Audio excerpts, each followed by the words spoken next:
Anggota DPR itu dapat pensiun seumur hidup loh. Sampai hari ini Komisi 3 DPR tidak berbuat apa-apa. Kita sangat kecewa tuh.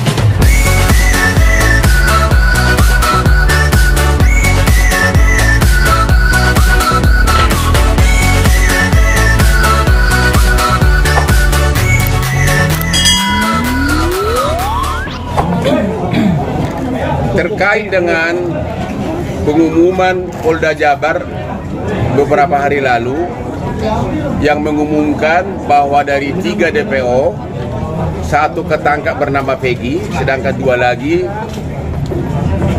DPO tersebut katanya adalah nama fiktif. Tanggapan dari keluarga almarhumah Vina terhadap Peggy bagaimana? Terhadap tuduhan bahwa Peggy sebagai pelaku? Saya minta kepada kepolisian untuk tidak tangkap dan suruh. Yang kecil. Suaranya Pak. Dikit Pak suaranya Pak. Suara. Keluarga meminta kepada kepolisian untuk tidak terburu-buru mengambil kesimpulan.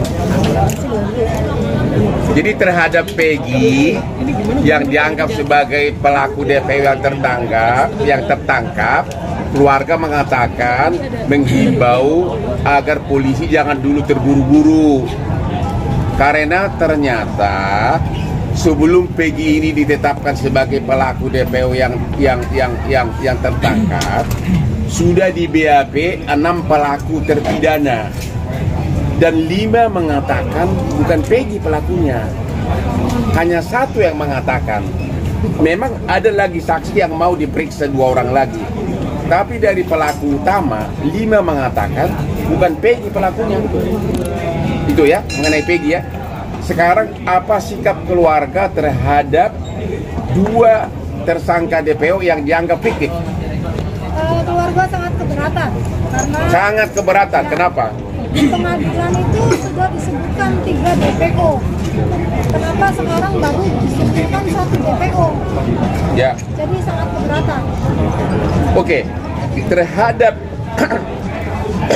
tuduhan bahwa DPO fiktif inilah BAP dari 7 pelaku. Di sini diuraikan secara jelas peranan dari 3 pelaku DPO.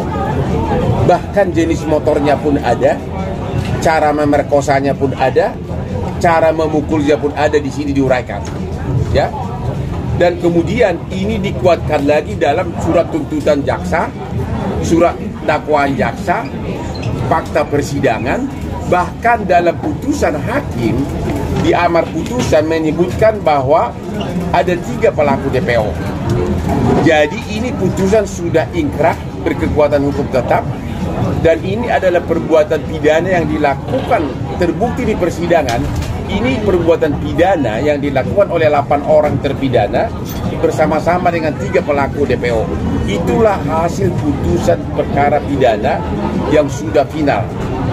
Kemudian sesudah kasus ini diviralkan oleh Hotman 911 2 minggu lalu, mulailah disidik ulang lagi oleh Polda Jabar. Kok bisa begitu cepat mengatakan 2 pelaku DPO ini adalah fiktif? Makanya keluarga keberatan. Terlalu cepat, terlalu prematur untuk mengatakan itu. Kalau dibilang belum ketangkap masih bisa diterima akal sehat. Itu aja. Pertanyaan? Bang, artinya tidak ada transparan terhadap Polda Jabar itu nggak transparan? Ya, kalau kami mengatakan dari segi prinsip hukum, kalau terhadap Peggy, kalau masih ada keraguan-raguan, ya pidana tidak boleh ragu-ragu, harus bukti yang lengkap.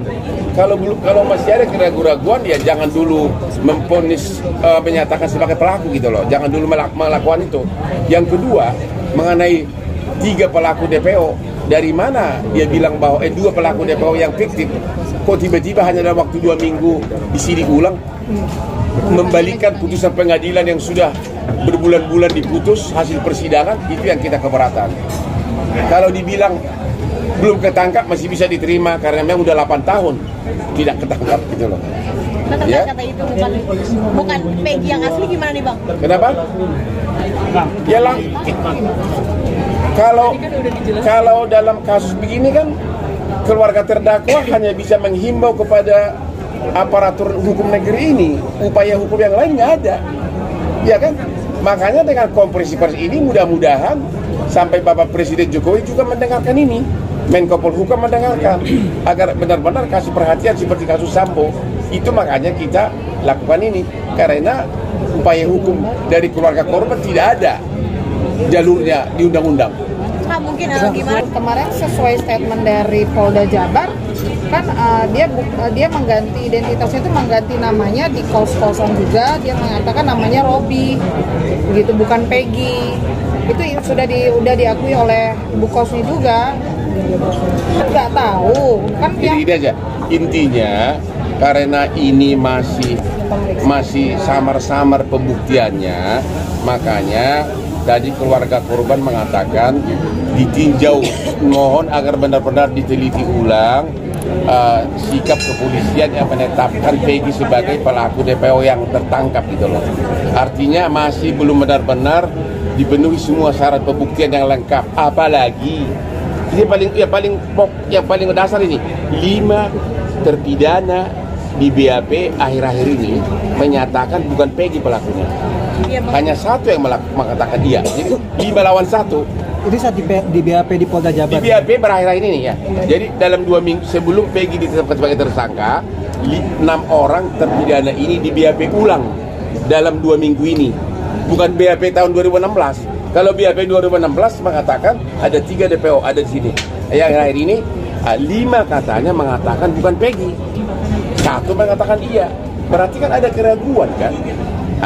Di mata hukum kalau memang ada keraguan, ya tidak boleh menentukan status seseorang bersalah atau tidak gitu loh. Bang, dalam konferensi pers kemarin Polda Jabar juga menyajikan peran Peggy Setiawan itu berdasarkan salinan putusan beberapa terdakwa ya. Gitu, Bang, ya. Sementara yang tadi Abang sampaikan bahwa di dalam salinan putusan memang ada 3 nama DPO gitu, ya. Yang ternyata akhirnya disampaikan pelaku terakhir atau tersangka terakhir dalam kasus ini adalah Peggy Setiawan. Abang melihatnya gimana ketika menyampaikan peran? Yang saya tidak bisa mengerti adalah putusan pengadilan itu sepanjang menyangkut Peggy diakui oleh penyidik hasil persidangan, ya. Sementara terhadap 2 pelaku DPO dibilang itu fiktif, tapi di bukti ini ada. Untuk menyatakan itu fiktif apa? Karena persidangan mengatakan ada, dakwaan mengatakan ada. Kan dalam persidangan itu kan terjadi jawab-menjawab antara jaksa dengan penasihat hukum dan hakim. Semua menyatakan benar ada 3 DPO. Bahkan dalam amar putusan, dari amar putusan pengadilan disebutkan ada 3 DPO. Ya berarti sudah ada putusan pengadilan yang menyatakan ada 3 DPO. Ya, ternyata penyidik mengatakan hanya 1 DPO ini yang benar, 2 tidak. Sekarang ada pertanyaan lagi. Kalaupun itu benar nggak ini Peggy yang ditangkap ini? Ini pertanyaan kedua lagi. Artinya apakah dari terdakwa yang menyampaikan ada 3 DPO itu bisa dijerat pemberian keterangan palsu? Yang mana? Yang menyatakan bahwa ada 3 DPO kemudian berubah menjadi 1 DPO. Kalau saya mengatakan semua terpidana itu bisa kena menghalangi penyidikan, obstruction of justice, karena di sini disebutkan 3 DPO. Di persidangan juga mengatakan 3 DPO, ya kan? Kalau kemudian dia membuat BAP lagi dalam 2 minggu ini berubah, itu kan sudah menghalangi penyidikan, bisa kena tindak pidana baru itu semua. Termasuk kuasa hukumnya kalau terlibat. Bang, akan menyambangi nggak sih Bang ke pihak kepolisian ketika Sudah, orang kita sudah ketemu. Bahkan kemarin waktu Linda di BAP pun ikut kita dampingi, sudah ketemu Kapolresnya. Makanya kita tahu semuanya bahwa dari dia kita tahu bahwa ada 6 di BAP, baru-baru ini sebelum Peggy ditetapkan tersangka 6 terpidana di BAP, tapi hanya 5 mengatakan bukan Peggy pelakunya, 1 mengatakan iya. Jadi memang sudah ketemu, sudah komunikasi dengan Polda. Bang, terkait hasil BAP Linda sendiri Bang? Mengatakan cuma 1 DPO, ya. padahal di persidangan ada 3. Ya. Nah, akan ada langkah ke pihak polisian ya untuk bawa Nggak, dari segi keluarga korban nggak ada upaya hukum, hanya ada himbauan kepada penguasa tertinggi hukum di negeri ini agar diterapkan seperti kasus Sambo, benar-benar Presiden ikut memberikan perhatian serius, dibuka ulang semuanya, dari mulai awal sampai akhir, termasuk kecurigaan, termasuk tadi ada katanya keluarga ini nih, keluarga Wakil Bupati Cirebon, ya memang saya pernah ngomong, karena banyak di medsos kan, ada kata-kata katanya keluarga Bupati. Saya mengatakan, dalam sejarah kriminal di seluruh dunia, apalagi di Indonesia, pelaku DPO selalu menghubungi keluarganya melalui medsos. Makanya waktu itu saya bilang, kalau memang ada tuduhan keluarga Bupati terlibat, periksa medsosnya.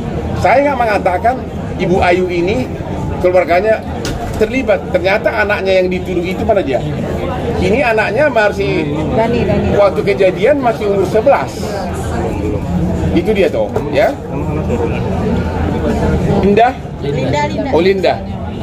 Ya gini loh, namanya juga pemeriksaan kerasukan ya. Ya, kerasukan itu pasti hasilnya nggak pasti. Ya, itu salah-salah pun dia bukan saksi fakta, jadi dia nggak bisa mengatakan dia saksi palsu. Namanya juga kerasukan, ya kan? Bagaimana? Dan itu benar atau tidak pun nggak bisa dipakai sebagai acuan. Anggap aja itu nggak ada. Tapi sebagai petunjuk, hanya sebagai sekedar petunjuk boleh. Tapi di mata hukum itu nggak ada. Ya. Bang, kalau menurut Abang apakah diperlukan adanya tes uji kebohongan, Bang, seperti pada kasus Sambo? Ya, justru itu semuanya harus dilakukan maksimum, tes kebohongan, tes itu benar itu.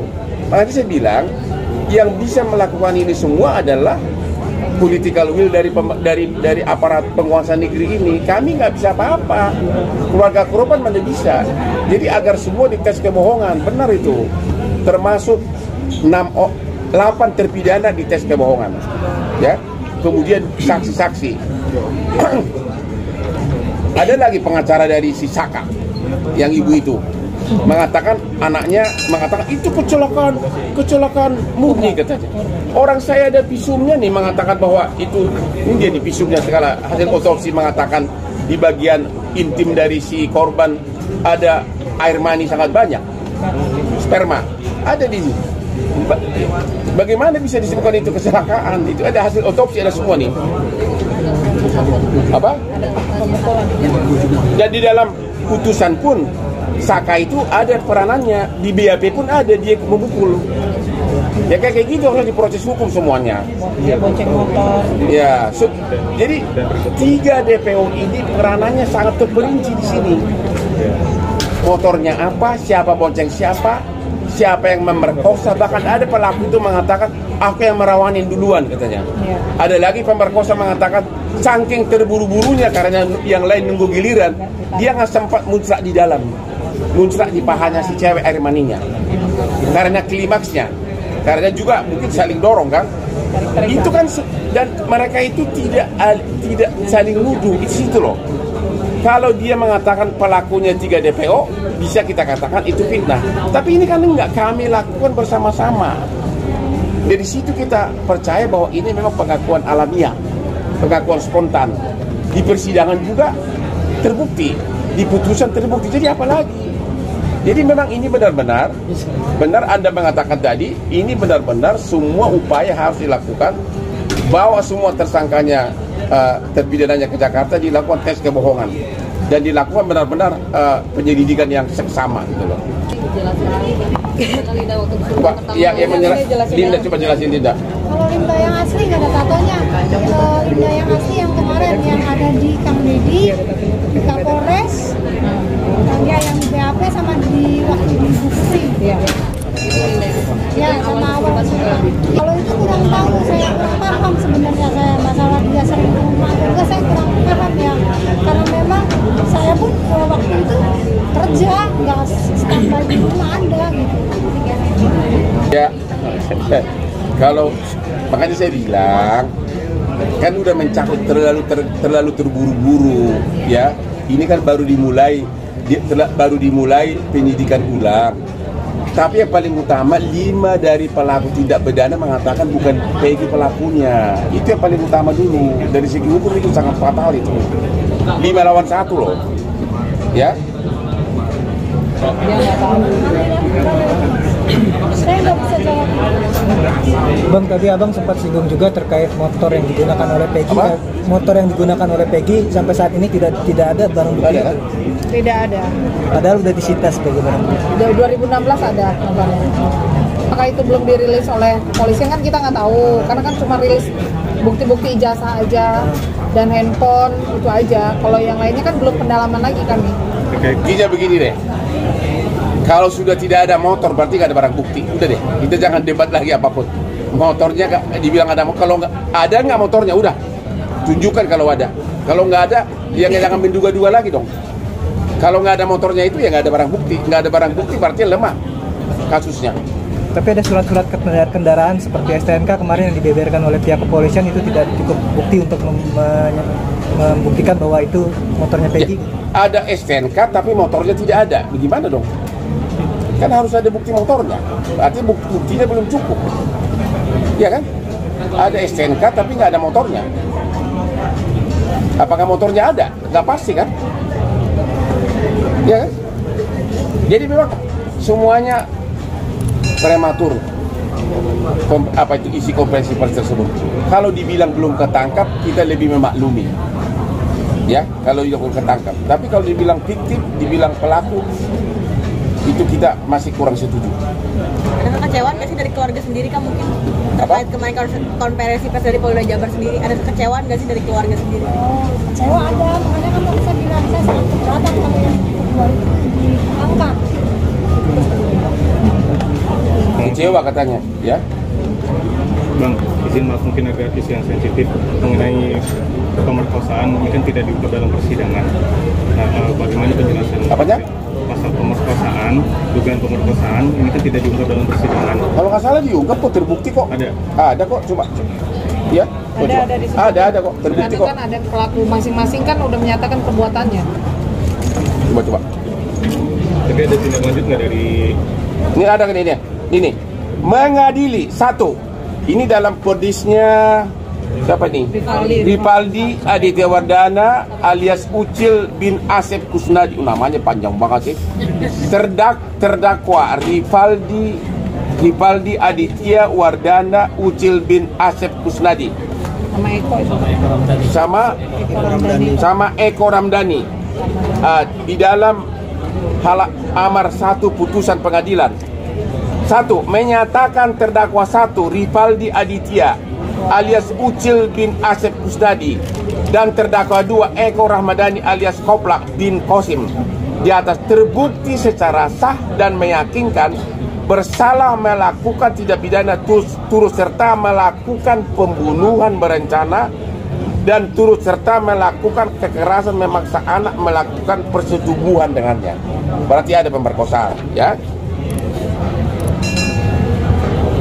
Terus oke.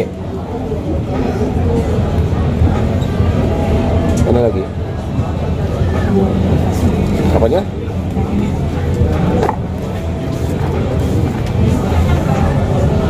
Oke.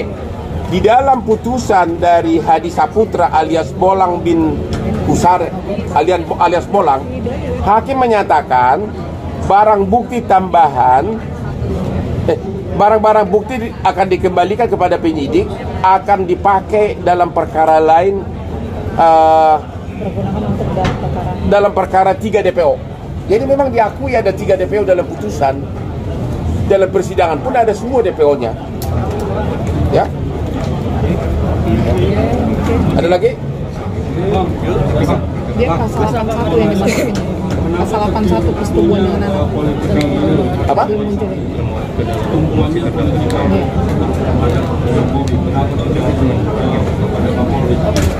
Ya, kita menghimbau kepada semua, semua lah, bukan hanya kepada Pak Jokowi, kepada semua yang punya kuasa hukum di negeri ini. Udah itu aja deh. Saya kira dengan kompresi pers seperti ini, harusnya Komisi 3 itu mulai bergerak. Dan sampai hari ini, ada nggak komentar dari Komisi 3? Tidak ada. Sampai hari ini Komisi 3 Hukum tidak mengeluarkan satu kata pun. Padahal mereka nanti begitu pensiun, sampai hari tuanya dibayar oleh negara uang pensiunnya dari pajak rakyat. Serius loh, anggota DPR itu dapat pensiun seumur hidup loh. Sampai hari ini Komisi 3 DPR tidak berbuat apa-apa. Kita sangat kecewa tentu. Udah? Ada orang kuat di balik ini. Ada orang kuat. Ini orang kuat nih badannya nih. Ini semua sehingga kasusnya Gak bisa kita komentar soal itu.